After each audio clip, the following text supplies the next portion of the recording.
Fala pessoal, eu sou Mauro, economista do Porquê. Começa agora mais um episódio do Economista em Tudo.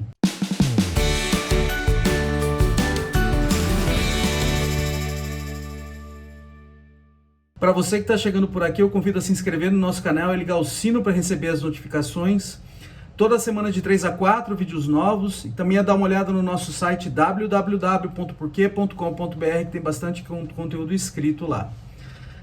Hoje eu vou falar de política industrial e em particular ligada a esse anúncio do governo recente, que teve anúncio, até o presidente Lula fez esse anúncio, de retomada da política industrial, principalmente via BNDES, que é o Banco Nacional de Desenvolvimento Econômico e Social. E aí o que a gente está falando é empréstimos subsidiados para empresas do setor industrial, para tentar levantar o setor industrial. Se a gente olhar para a teoria econômica, acho que tem assim, essa ideia não é totalmente maluca, ela tem pé e cabeça, e ela tem amparo na teoria econômica. E é legal também olhar para a teoria econômica para entender em que situações esse negócio pode dar certo e em situações pode dar errado, e muito errado. E isso deu muito errado na década de 2010, principalmente ali no governo da presidente Dilma, que teve uma expansão brutal no BNDES, uma expansão que veio basicamente com recursos públicos, recursos do Tesouro Nacional. Hoje o governo diz que essa nova política industrial não vai ter, mas não está muito claro de onde vem o recurso, mas foi um desastre. Então a gente precisa entender melhor em quais condições esse negócio tem mais condições de dar certo, ou em que condições pode dar errado e muito errado. O que eu vou fazer aqui nesse vídeo é tentar entender, meio que olhando para a teoria econômica, quais as lições que a gente pode tirar disso. Tá? Tem custo você fazer esse tipo de política? Então a primeira coisa, potencialmente você tem custo em termos de recursos públicos. Né? Para dar um subsídio desse tipo, esse recurso tem que vir de algum lugar. Tá? O governo não está dizendo muito bem de onde que vem, está falando que não vem dos recursos do Tesouro, não vem dos recursos de impostos, mas potencialmente vem de recursos de impostos sim, isso ainda não está claro. Tá? Então esse é o primeiro custo potencial numa política dessa, é você estar tirando recurso de outras coisas que você poderia usar para, sei lá, financiar a educação, financiar a saúde, esse tipo de coisa, cultura ou qualquer outra coisa que você poderia usar o recurso público e ele teria algum valor. Então você tem o tal chamado custo de oportunidade aí associado à parte fiscal. Essa ainda não está muito claro, a gente precisa ter aliás, nada está muito claro nesse plano. Tá? E aí precisa de muito mais clareza para ver os desafios que estão por trás dele, que tipo de modo que a gente teria para minimizar esses custos. Além do custo fiscal, do custo das contas públicas, você tem esse tipo de política, ele faz com que alguns setores, algumas empresas, eles tenham uma certa vantagem sobre outras. Essa é justamente a ideia do subsídio. Você privilegiar determinadas empresas e determinados setores, tá? Para que eles consigam crescer. Então, um outro custo disso é que tem outras empresas que não são beneficiadas. Tá? E essas empresas, elas competem aí por recursos escassos da economia, elas competem por trabalhadores, elas competem por talento, por capital. Tá? Então, se determinadas indústrias elas têm essa vantagem de ter esse subsídio, elas conseguem atrair esses fatores de produção, tá? que são escassos. Então, essas outras empresas elas vão ter um custo mais alto por conta disso. E essas outras empresas elas também produzem recursos para a economia que são valiosos. Tá? Então vem esse custo aí adicional que você tem, que essa competição por recursos que são escassos na economia. Você beneficia determinadas empresas, mas você acaba prejudicando outras. Bom, qual que seria o benefício desse? Eu falei já de alguns custos aqui, que é o potencial custo fiscal e o custo em termos de recurso, que empresas elas competem por recursos escassos e você acaba prejudicando outras que não têm acesso ao subsídio. Tá? Mas qual é o tipo de benefício? Tá? O benefício é o seguinte: suponha que eu tenho um determinado setor, tá? E esse setor ou indústria, e essa indústria, eu não vou falar exatamente qual seria, porque eu também não sei, vou dar um motivo para isso daqui a pouco, tá? Porque a gente não sabe. Esse setor hoje, ele não consegue competir com empresas lá de fora. Tá? Porque os custos desse setor são muito altos. Só que, se você desse uma chance para esse setor crescer, talvez a produtividade dele aumentasse ao longo do tempo à medida que esse setor vai engordando. Tá? Então, esses são argumentos de ganhos de produtividade dinâmicos. Sem aquele empurrãozinho do governo, o setor não se desenvolve. Tá? Mas se você der esse empurrão, talvez ele se desenvolva e ganhe corpo. Tá? A gente sabe que setores que têm esse potencial, a gente não sabe. Tá?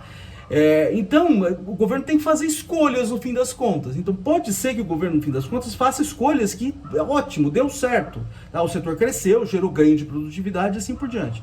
Mas pode ser que não tenha esse ganho de produtividade. Por quê? Porque, basicamente, esse setor está encolhido porque ele não consegue competir. Tá?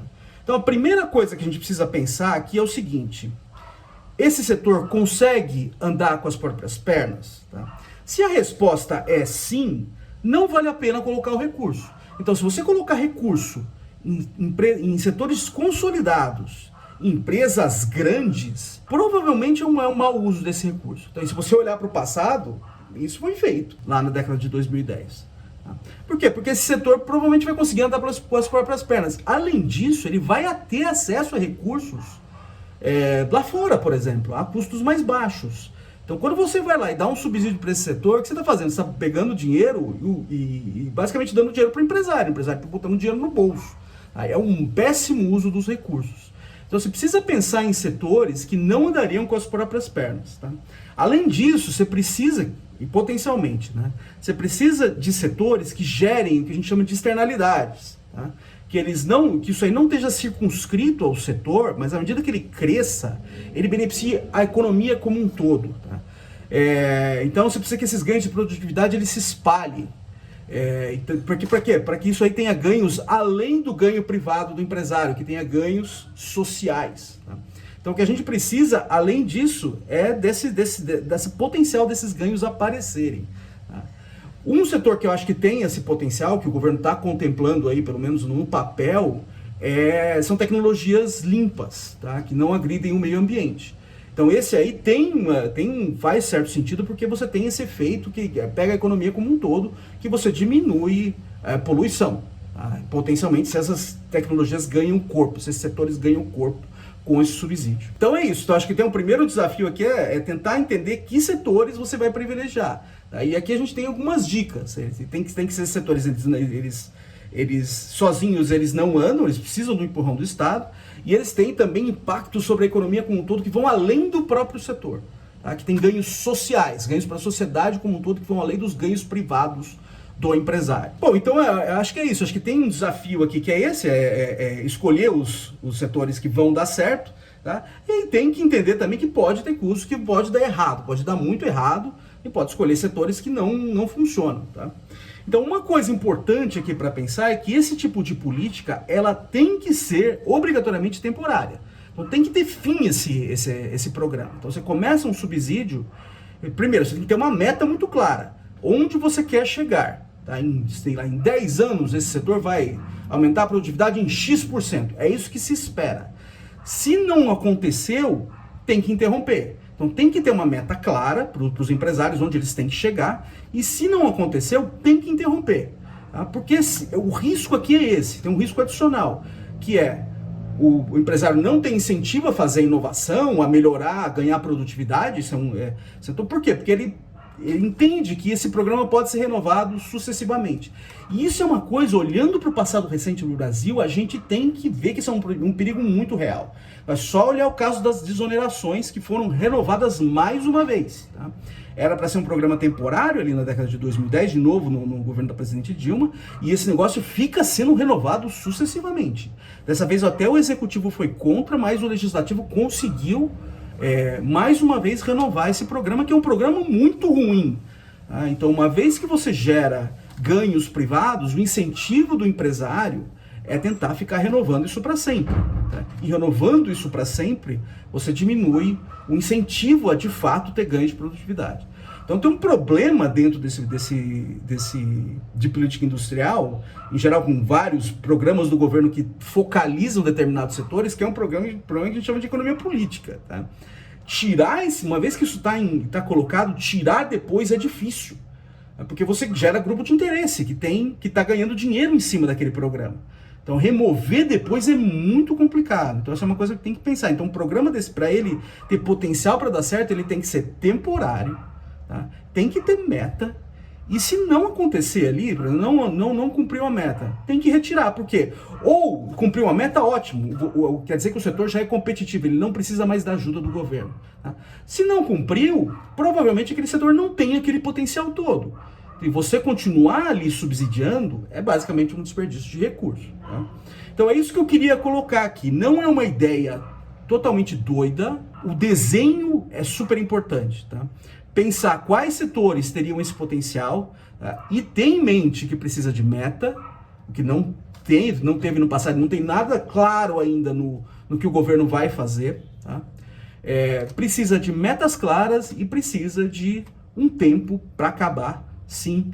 E aí também pensando nos perigos que tem da economia política de esse negócio ficar sendo renovado para sempre. Seria bom a gente ter mais clareza do lado do governo para a gente comentar aqui um pouco mais. Mas essas são é isso que eu queria passar aqui em linhas gerais. Tá? É isso aí, pessoal. Muito obrigado por ter assistido o vídeo. A gente volta a conversar mais na semana que vem. Dê uma olhada no nosso site. O endereço é www.porquê.com.br. Também está nas redes sociais que tem no YouTube, no Facebook, no Instagram e no Twitter. E é isso aí. Até semana que vem. Um abraço.